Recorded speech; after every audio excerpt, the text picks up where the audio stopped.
Hi guys, welcome to our YouTube channel. तो आज के इस वीडियो में हम प्रो बोनो के ड्रामा के एपिसोड 7 को समझने वाले हैं, और वो भी बिल्कुल हिंदी में। अगर आपने हमारे चैनल को सब्सक्राइब नहीं किया है तो ज़रूर करें। यह एपिसोड 7 की शुरुआत होती है जब गीपम दौड़ कर जाती है डेविड के पास और यहाँ पे चिल्ला के कहती है कि आप बिल्कुल सही थे, आप बिल्कुल इनोसेंट है, बिल्कुल इनोसेंट है। सभी टीम मेंबर्स पूछते हैं कि क्या कांग डेविड ने ऐसा क्या किया है जो आप उन्हें इनोसेंट कह रही हो। तब यहाँ डेविड कवर अप करता है कि गीपम उसकी मेडिकल रिपोर्ट के बारे में कह रही है और कुछ भी बात नहीं है, और फिर वो गीपम को खींचकर टेरेस के ऊपर लेकर जाते हैं इस बहाने से कि वो उसे कॉफ़ी ट्रीट में दे रहे हैं, कॉफ़ी पीने के लिए उसे लेकर जा रहे हैं। अब वहीं यहाँ दूसरी तरफ डॉक्टर ओ जंग इन को थ्रेटन करता है। यहाँ वो उसे धमकी देता है कि वो उसे हटाकर कंपनी से अपने बड़े बच्चे को उसकी जगह ला सकता है। वो क्लियरली बोल देता है कि उसे इमेज सुधारने से कोई भी मतलब नहीं है, उसे सिर्फ प्रॉफिट चाहिए कंपनी के लिए, उसे सिर्फ पैसे चाहिए। अब यहाँ और क्योंकि प्रो बोनो टीम कोई भी पैसा नहीं कमा रही है, फ्री में ही केसेस लड़ रही है, इसीलिए वो यहाँ पे एक डिसीज़न लेता है कि प्रो बोनो टीम को बंद कर दिया जाए, डिसबैंड कर दिया जाए। यहाँ पे जंग इन उन्हें समझाने की कोशिश करती है, लेकिन वो उसकी बात नहीं सुनते हैं और आज के आज टीम को डिसबैंड करने का फ़ैसला ले लेते हैं। अब यहाँ टेरेस पर गीपम डेविड को समझा रही होती है कि वो उसे इनोसेंट क्यों कह रही है। गीपम एक्सप्लेन करती है कि वो जो रिश्वत वाली वीडियो है वो मैंने बार बार देखी और मैंने देखा कि आप उसमें थोड़े अलग लग रहे हो। जब आप ड्रंक होते हो, आप ड्रिंक करते हो, तब आप ज़्यादा एरोगेंट और कंट्रोल में रहते हो, लेकिन जब वो एनेस्थीसिया में होते हैं, जैसे मेडिकल चेकअप के टाइम, तब वो ज़्यादा इमोशनल और ओपन होते हैं। वीडियो में यहाँ वो वीडियो कांग डेविड को दिखाती है। यहाँ वीडियो में वो बहुत ज़्यादा मुस्कुरा रहा है और जे बॉम यानी उसका जो आदमी ने उसके साथ फ्रॉड किया है वो उसे हग कर रहा है, उसको देख के काफ़ी स्माइल कर रहा है। डेविड तब इमोशनल हो जाता है जब गीपम उसे इतना सब एक्सप्लेन करने के बाद कहती है कि अब वो अकेला नहीं है, वो भी उसकी हेल्प करेगी उसे इनोसेंट साबित करने के लिए। लेकिन यहाँ पे डेविड उसे शुक्रिया करता है, उसे इतना सब कुछ कहने के लिए। तुम्हारा एक सेंटेंस मेरे लिए काफ़ी है, लेकिन उसके पीछे काफ़ी लोग हो सकते हैं मुझे नीचे गिराने के लिए, और मैं तुम्हें अपने साथ नीचे नहीं गिरने दे सकता, इसीलिए तुम मेरी कोई हेल्प अब मत करना। अब यहाँ दोनों आ जाते हैं वापस अपने ऑफिस में। वो उन दोनों की खुशी तब टूट जाती है जब टीम मेंबर्स उन्हें बताते हैं कि प्रो बोनो टीम को डिसबैंड किया जा रहा है। अब यहाँ डेविड को जब ये पता चलता है तो वो काफ़ी गुस्सा हो जाता है और वो डॉक्टर ओ के ऑफिस में घुस जाता है। अब यहाँ जो डॉक्टर ओ की सेक्रेटरी है वो जंग इन को भी कॉल करती है कि कांग डेविड यहाँ पे ज़बरदस्ती ऑफिस में घुस आए हैं, तो वो भी उसके पीछे पीछे वहाँ आ जाती है। अब यहाँ डॉक्टर ओ बिल्कुल हार्टलेस होता है। यहाँ वो डेविड को जज करता है और डेविड को बताता है कि उसकी जो ब्राइबरी यानी अपना रिश्वत वाली जो वीडियो है वो मैंने देखी, फिर भी मैंने तुम्हें यहाँ जंग इन के कहने पे यहाँ पे लेकर आया, लेकिन अब तुम्हारी कोई ज़रूरत नहीं है, इसलिए अपनी टीम को डिसबैंड कर दो। डेविड उसके सामने एक बेट रखता है। वो कहता है कि वो राइवल फर्म, उनकी जो राइवल फर्म है बेक्सोंग लॉ फर्म से, उनके रिच और पावरफुल क्लाइंट्स को वो छीन कर लेकर आएगा। अगर वो फेल होता है तो वो क्वाइटली जॉब छोड़ देगा, अगर जीत गया तो प्रो बोनो टीम को रहने दिया जाएगा, वरना वो रॉन्गफुल टर्मिनेशन के लिए डॉक्टर ओ पर केस कर देगा। अब यहाँ ऑफिस में प्रो बोनो टीम योंगसिल को टीज करती है क्योंकि उसकी नई क्लाइंट सॉन्ग जी हाय उसे पसंद करती है। अब यहाँ उस लड़की को ग्रेड 3 इंटेलेक्चुअल डिसेबिलिटी है और उसके साथ अब्यूज़ हुआ है। अब यहाँ वो जब वापस जा रही होती है तो वो मुड़कर आती है और यहाँ पे वो कहती है कि योंगसिल काफ़ी हैंडसम है और काफ़ी ही चार्मिंग नज़र आते हैं। जब वो वहाँ से मुड़कर जाती है तो सभी टीम मेंबर्स उसे टीज़ करते हैं। अब यहाँ कांग डेविड ऑफिस में आता है और वो अपने पार्टनर्स को बताता है कि उन्हें रिच क्लाइंट्स को अब डिफेंड करना होगा। तो सभी लोग शॉक हो जाते हैं उसके स्टेटमेंट से। और वो कहता है कि अगर हम अब यहाँ पहले से ही सभी लोग शॉक में हैं, उनको रिच लोगों को डिफेंड करना है। पर सबका मूड तब चेंज हो जाता है जब क्लाइंट निकलती है ईके एंटरटेनमेंट की फेमस के पॉप आइडल इलिया। सब उसे ऑफिस के अंदर आते हुए देखते हैं और पागल हो जाते हैं। चिल्लाना शुरू हो जाता है, फैन गर्लिंग मूवमेंट स्टार्ट हो जाता है, सब कुछ। वहाँ पे सभी लोग अपने इमोशंस को कंट्रोल ही नहीं कर पाते हैं। सभी लोग सुपरस्टार को देखकर चीखते हैं। अब उनके साथ आई सीईओ चा जिन हुई, जो कि इलिया की मॉम भी है। वो उनके ऐसे बिहेवियर्स अनसोफिस्टिकेटेड यानी थोड़ा गंवार समझकर नीचा दिखाती है। कहती हैं कि तुम ये कौन से लॉयर्स को लेकर आए हो। पर फिर भी वो केस सुनाने के लिए मान जाती हैं उनके सामने, ठीक है। अब यहाँ वो बताती है कि आप सभी लोग पहले एक वीडियो देखो। एक वीडियो है जिसमें इलिया 3 स्कूल गर्ल्स के साथ एग्रेसिव और रूड बिहेव करती दिखाई दे रही है। वो उनकी कैमरे को छीनती है, उन्हें गाली गलौज करती है। ये गर्ल्स रात को उसके बॉयफ्रेंड के घर के पास आ गई थी। गर्ल्स के पेरेंट्स हैं जो पैसे मांग रहे हैं ताकि वो चुप रहे, वरना वो इस वीडियो को वो पब्लिक कर देंगे, ठीक है। अब वहीं यहाँ वो एक और बात बताते हैं कि एक गॉसिप यूट्यूबर चैनल है जिसका नाम है साइबर क्रस्टैडर, जो कि इलिया को ऑनलाइन हरास कर रही है। वो उसके बारे में फेक बातें बनाकर अपने व्यूवर्स को बता रही हैं। वो उसे गाली गलौज अब पब्लिक में कर रही है, जिसकी वजह से काफ़ी लोग यहाँ इलिया के बारे में गलत सोच रहे हैं। उसके फेक झूठ बोलने की वजह से काफ़ी लोग इलिया पर इल्ज़ाम लगा रहे हैं, जिसकी वजह से उसकी रेपुटेशन पर आँच आ रही है। अब यहाँ प्रो बोनो टीम उनके सारे केस को सुन लेती है, समझ लेती है। मीटिंग ख़त्म होने के बाद में वो सभी लोग आ जाते हैं डिनर करने के लिए। अब यहाँ डिनर के टाइम प्रो बोनो टीम का मूड डाउन होता है क्योंकि पहली मीटिंग कुछ खास नहीं गई, बहुत ख़राब गई थी।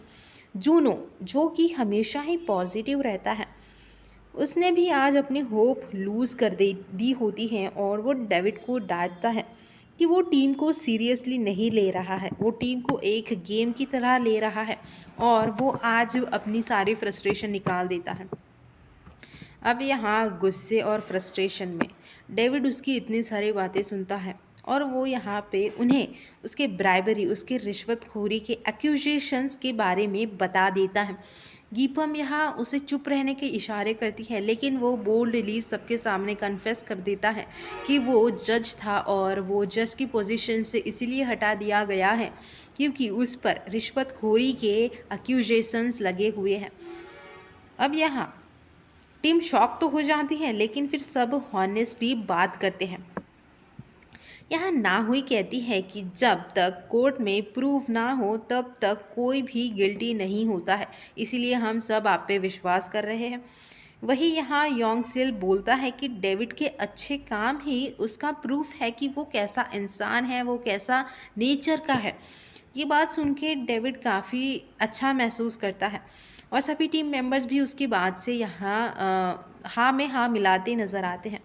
फिर सब यहाँ मजाक करते हैं कि अगर डेविड ब्राइब यानी रिश्वत लेगा भी तो सिर्फ कंट्रोल्ड इन्वायरमेंट में लेगा, रोड पे ऐसे कैसे ले सकता है। और हंसी टिटोली में वो सभी लोग इस बात को भुला देते हैं। अब यहाँ केस पर वापस आते हैं। जंग इन चाहती है कि टीम जीते, इसीलिए सबका मेकओवर करवाती है ताकि वो जिन हुई के स्टैंडर्ड्स के हिसाब से दिखे।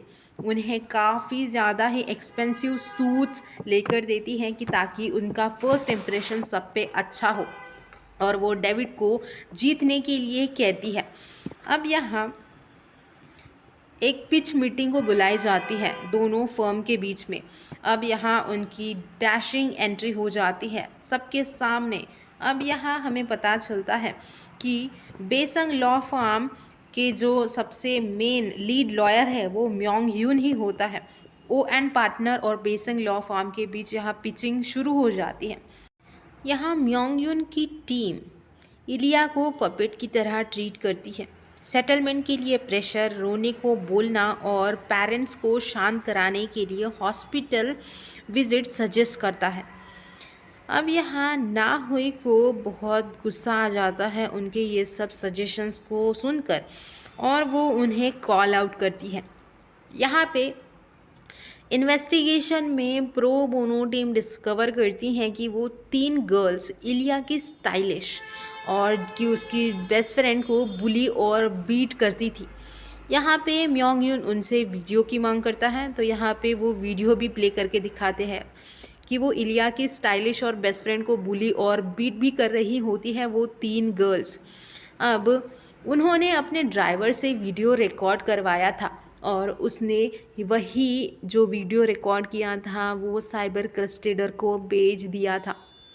वीडियो यहाँ पे ऑलरेडी पब्लिक हो चुका होता है और ये बात म्योंग यून और उसकी टीम को पता ही नहीं होता है। जब डेविड उन्हें ये बताता है तब उन्हें पता चलता है कि वो ऑलरेडी वीडियो पब्लिक हो चुका है, इसीलिए म्योंग यून का प्लान फेल हो जाता है। ठीक है, अब यहाँ तभी इलिया ना हुई को पहचान लेती है। फ्लैशबैक में दिखाया जाता है कि ना हुई एक हार्डकोर फ़ैन थी जो कि जब फैंस मीटिंग वो लोग करवा रहे थे तब वो प्रेजेंट थी वहाँ पे। मीट एंड ग्रीट पे अटेंड किया था ना हुई ने। अब अपनी टर्न पर वो बताती है इलिया को कि वो उसकी इंस्पिरेशन है। ना हुई खुद बुलीड थी और खुद को कोवर्ट समझती थी, वो डरपोक समझती थी खुद को, लेकिन वो दुनिया को सेफ जगह बनाना चाहती थी, इसीलिए वो प्रो बोनो लॉयर बनना चाहती थी। अब वो ये सारी बातें फ़ैन मीटिंग में इलिया को शेयर करती है और इलिया उसे सपोर्ट करती है और कहती है कि तुम बहुत अच्छी प्रो बोनो लॉयर ज़रूर बनोगी, और उसे हिम्मत देती है। और वो उसे कहती है कि तुम डरपोक नहीं हो, तुम कोवर्ड नहीं हो, तुम काफ़ी डेयरिंग हो और काफ़ी बोल्ड पर्सनालिटी की लड़की हो। अब यहाँ प्रेजेंट में इलिया यहाँ वो फ्लैशबैक को याद करके इमोशनल हो जाती है और यहाँ ना हुई को हग करती है और उसे कंफर्ट करने की कोशिश करती है। यहाँ ईके एंटरटेनमेंट डिसाइड करता है कि प्रो बोनो टीम ही इलिया को कोर्ट में रिप्रेजेंट करेगी। सबसे पहले वो लोग साइबर क्रस्टेडर, वो लड़की जो यूट्यूब पर इलिया के बारे में बातें बताती है, उसका नाम है योंग सुक, वो उस पर सबसे पहले केस कर देते हैं। उसका डिफेंस लॉयर होता है जिन वॉन, जो कि बिल्कुल रिपोर्टर किम जैसा दिखता है। यहाँ पे डेविड उसे कोर्ट रूम में देखकर बोलता भी है कि मैंने इसे कहीं तो देखा है। फिर यहाँ जिन वॉन आर्ग्यू करता है कि इलिया एक पब्लिक फिगर है और पब्लिक उसके बिहेवियर से गुस्सा है। योंग सुक कहती है कि ट्रुथ दिखाना उसकी रिस्पॉन्सिबिलिटी है, क्योंकि इलिया सभी पब्लिक को बेवकूफ़ बना रही है और मैं सबको सच्चाई दिखा रही हूँ, इसमें गलत क्या है, और उस पर केस करना फ्री प्रेस को रोकना है, वो ऐसा सबको कोर्ट रूम में बताती हैं। डेविड और गीपम दोनों ही साथ में बोलते हैं कि इलिया तो सबसे पहले एक ह्यूमन है जिसका प्राइवेसी का राइट है और ये उनके प्राइवेसी में दखलंदाजी कर रही है। साइबर क्रस्टेडर्स सिर्फ गंदी गॉसिप फैला रही है और उसके व्यूअर्स पूरी पब्लिक को रिप्रेजेंट नहीं करते हैं, ये गीपम सभी कोर्ट रूम को बताती हैं। और यहाँ पे कांग डेविड जब आर्ग्यू कर रहा होता है तो वो जज से कहता है कि उनके टीम से अगली रिप्रेजेंटेटिव ना हुई केस संभालेगी। अब वो केस संभालती हैं, वो योंगसिल की हेल्प से वो यहाँ प्रूव करती है कि ज़्यादा नेगेटिव कमेंट्स फेक अकाउंट से आए हैं जो खुद योंगसुक ने ही बनाए थे। ना हुई कहती है कि पॉपुलैरिटी की कीमत क्रुएलिटी नहीं होनी चाहिए। वो उन आइडल्स का एग्जाम्पल भी कोर्ट रूम में देती हैं जिन्होंने साइबर बुलिंग की वजह से सुसाइड भी कर लिया है। अब यहाँ सबके सामने कोर्ट रूम में ना हुई बुलाती है इलिया को। अब यहाँ वो इलिया को बुलाने के बाद में वो कहती है कि इलिया ही अपने मुंह से अब आप सबको सच बताएगी। अब इलिया जब कोर्ट रूम में आती है तो वो यहाँ सब रिपोर्टर्स के सामने अपने बिहेवियर के लिए माफ़ी मांगती है और वो उन 3 स्टूडेंट्स को कंपनसेशन देने के लिए रेडी भी होती है, लेकिन वो योंगसुक को कॉल आउट करती है कि उसने उनके उन फैंस को हर्ट किया जो उस पर भरोसा करते हैं और यूट्यूब पर उसके लिए इतनी गंदी गंदी बातें बोली है और फेक बातें बोली है जिसमें से एक भी कुछ ट्रुथ नहीं है, जिससे वो काफ़ी हर्ट हुई है। हियरिंग के बाद जिन वॉन डेविड से कहता है कि केस ड्रॉप कर दो। तब पता चलता है कि जिन हुई से ही उन्हें इलिया के बॉयफ्रेंड के बारे में टिप दी थी। जिन हुई यानी कि इलिया की मदर से ही इलिया के बॉयफ्रेंड के बारे में टिप दी थी। फ्लैशबैक में दिखाया जाता है कि वो उन दोनों की फ़ोटोज़ भी शेयर करती है। डेविड शॉक हो जाता है जब जिन हुई यानी कि इलिया की मॉम खुद आकर अपनी डॉटर के सक्सेसफुल ट्रायल पर प्राउड फील करती है और वो उसके डबल फेस को समझ नहीं पाता और एंड यहीं पे हो जाता है एपिसोड। अगर आपको एक्सप्लेनेशन पसंद आया हो तो इसे एक लाइक करें, अपने फ्रेंड्स के साथ इसे शेयर करें और हमारे चैनल को भी ज़रूर से सब्सक्राइब करें। तब तक के लिए take care and good bye.